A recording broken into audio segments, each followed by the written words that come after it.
फायदा क्या होता है भागवत सुनने से, तो 3 फायदे गिना रहे। वेद्यम वास्तवमत्र वस्तु शिवदम तापत्रयोन्मूलनम्। अत्र वास्तव वस्तु वेद्यम, इसको श्रवण करने से वास्तव वस्तु का बोध होगा। वास्तव वस्तु क्या होती है? बोले वास्तवो जीवः, वास्तवी माया, वास्तवम जगत। जीव, जगत और माया, इन तीनों को वास्तव माना गया है। तो तुम्हें जीव, जगत और माया के स्वरूप का ज्ञान हो जाएगा। ज्ञान होने से क्या होगा? बोले शिवदम, यदि तुम्हें इनका ज्ञान हो गया तो तुम्हारा परम कल्याण हो जाएगा। शिवम कल्याणम ददाति इति शिवदम। अच्छा, कल्याण हुआ कि नहीं कैसे पता चलेगा? बोले तापत्रयोन्मूलनम। मरने के बाद तो कौन सी गति मिली, ये परोक्ष विषय है।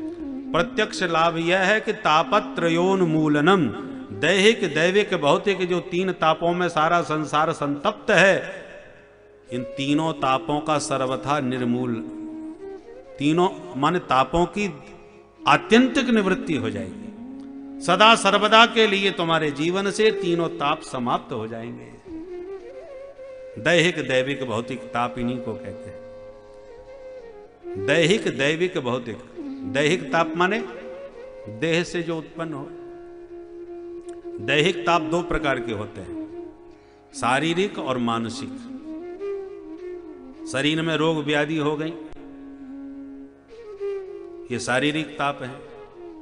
फोड़ा फुंसी, ज्वर आदि आ गया, ये शारीरिक ताप। दूसरा मानसिक ताप, शरीर से तो एकदम स्वस्थ हैं और मन में बहुत टेंशन है, बात बात में क्रोध आ जाता है, स्वभाव बड़ा चिड़चिड़ा है, ये मानसिक ताप है। इन दोनों को दैहिक ताप कहते हैं। दूसरा होता है दैविक। दैविक के द्वारा अतिवृष्टि, अनावृष्टि, भूकंप, सुनामी, ये जो देव प्रकोप है वो दैविक ताप है।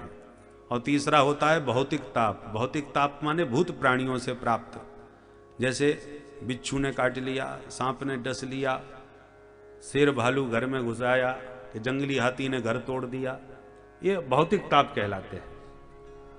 तो दैहिक, दैविक, भौतिक तापा राम राज्य काहू नहीं व्यापा। राम जी के राज्य में तीनों ताप किसी को कभी व्यापते नहीं थे।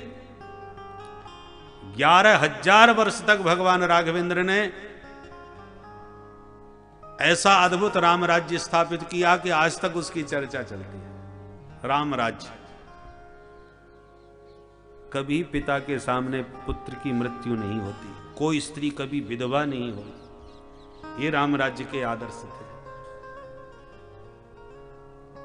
जिस राज्य में जितना अधिक पाप होगा उतने ही पापों के परिणाम भी प्रत्यक्ष दिखाई पड़ेंगे। बाप के सामने बेटा मर जाना, स्त्री का विधवा हो जाना,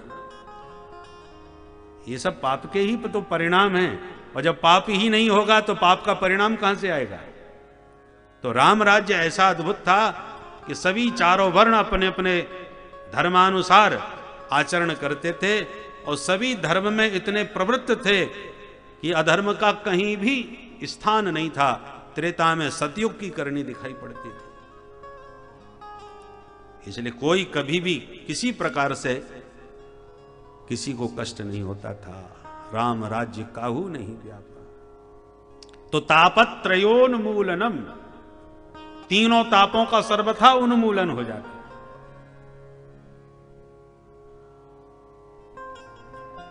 श्रीमद्भागवते महामुनि कृते किं वा परैरीश्वर सद्यो हृद्यवरुध्यते कृतभि शुश्रूषभिस्तत्क्षणात्।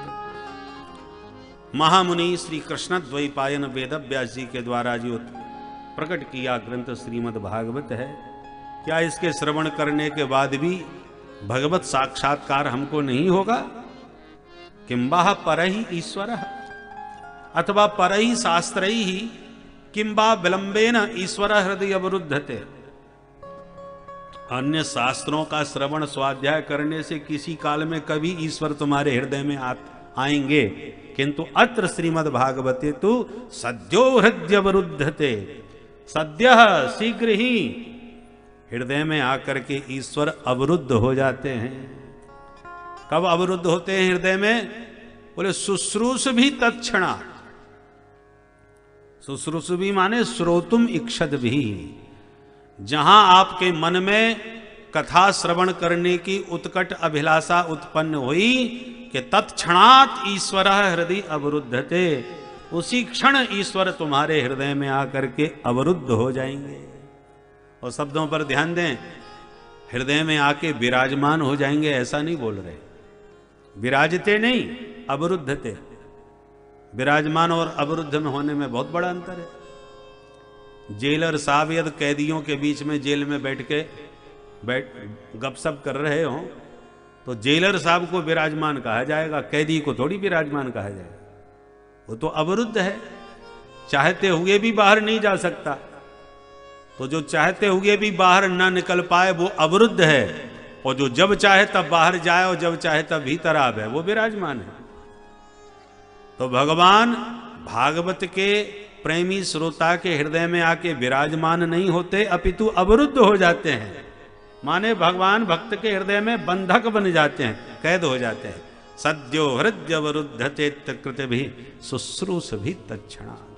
पर शुश्रूष भी का विशेषण क्या है? कृत भी। बोले यदि किसी ने प्रश्न किया, यदि ऐसी बात है कि कथा सुनने से हृदय में हरि अवरुद्ध हो जाते हैं तो फिर कथा सुनने लोग क्यों नहीं आते? बोले समस्या एक ही है कि कृत भी सुकृत भी, जब तक उसका सुकृत प्रबल नहीं होगा, जब तक उसका प्रबल पुण्य जोर नहीं देगा, तब तक सुनने की इच्छा ही उत्पन्न नहीं हो सकती। सुकृत भी जन्मांतरे भवेद पुण्यम तदा भागवतम लभे। जन्म जन्मांतर के जब प्रबल पुण्य उदीयमान होते हैं तब सुनने की इच्छा उत्पन्न होने लगती है। अन्यथा कितना भी किसी को काट दो, चाहे जितना टेलीफोन करो, अरे भाई साहब बहुत जोरदार कथा हो रही है, आकर के एक बार सुनो तो सही, तो जवाब मिलता है तुम ही अपना कल्याण करो, हमें तो मरने की भी फुर्सत नहीं है, तुम कथा सुनने की कह रहे हो।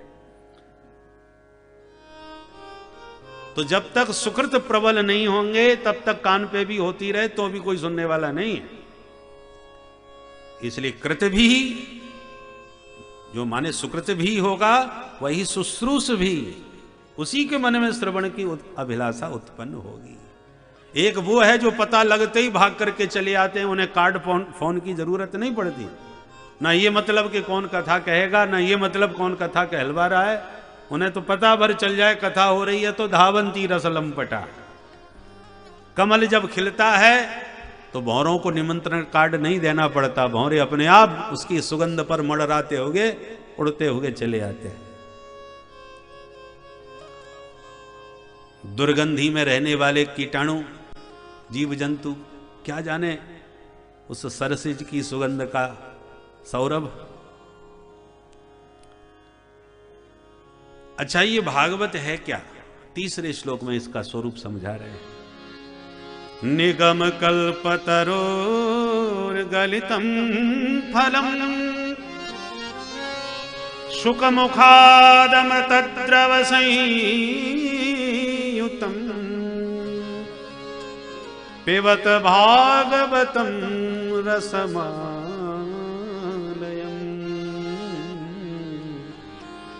मुहुरहु रसिका भुवि भावुका।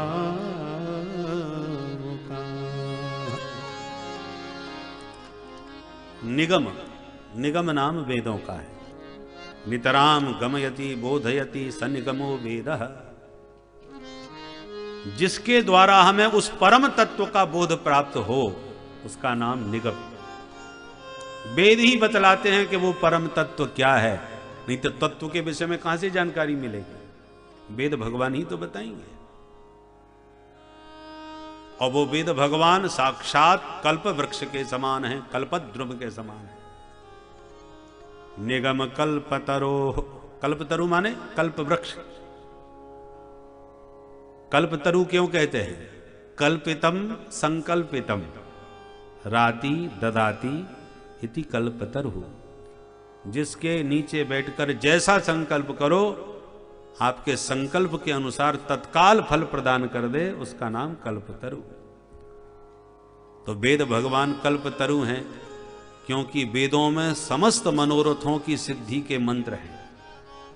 ऐसा कोई मनोरथ नहीं जो वेद मंत्रों के द्वारा सिद्ध न किया जा सके। बस योजकस तत्र दुर्लभः, मंत्रों का ज्ञाता कोई मनीषी होना चाहिए। ये तो वेदों में सारे मंत्र विद्यमान हैं। इसलिए इन वेदों को कल्प वृक्ष कहा। जैसे कल्प वृक्ष से मनोरथ सिद्ध होते हैं, ऐसे वेद मंत्र भी मनोरथों की पूर्ति करते हैं। और उस वेद रूपी कल्प वृक्ष का पका पकाया फल है श्रीमद् भागवत, जो टपक के नीचे गिरा है। निगम कल्पतरोर गलितम फलम। गलितम माने पतितम, जो फल बहुत परिपक्व हो जाता है वो टपक के गिर जाता है। तोड़ने वाला फल कच्चा हो सकता है, तो ये गलितम फलम है, अपने आप टपका है। किसी ने पूछा यदि बहुत पका फल टपक के गिरे तो फूट भी जाएगा, तो भागवत फूटा हुआ फल है क्या? श्रीधर स्वामी पाद कहते नहीं, ये फूटा फल नहीं है। क्यों नहीं फूटा भाई? बोले ये डायरेक्ट नहीं गिरा, इनडायरेक्ट गिरा है। ऊंची शाखा से सीधा धरती पर कोई फल गिरे तो फूट सकता है, पर डाली प्रति डाली के द्वारा सहारा लेकर के नीचे आवे तो नहीं फूटेगा। तो ये फल भागवत रूपी जो है, सबसे पहले नारायण रूपी डाली से टपका तो ब्रह्मा की शाखा पर अटका, फिर ब्रह्मा की शाखा से टपका तो नारद की शाखा पर लटका, फिर नारद की शाखा से टपका तो व्यास की शाखा पर लटका, फिर व्यास की शाखा से टपका तो सुख शाखा पर अटका, फिर सुख शाखा से टपका, तब परीक्षित के माध्यम से हम सबको धराधाम पर उपलब्ध हो गया। तो इसलिए शिष्य प्रशिष्य शाखा पल्लव परंपरया शनै शनै अखंडमेवावतीर्णम न तो उच्च निपातेन स्फुटितम। धम्म से नीचे गिरा होता तो फूटता, और शनै शनै आया है इसलिए पूर्ण सुरक्षित है, रस से परिपूर्ण है।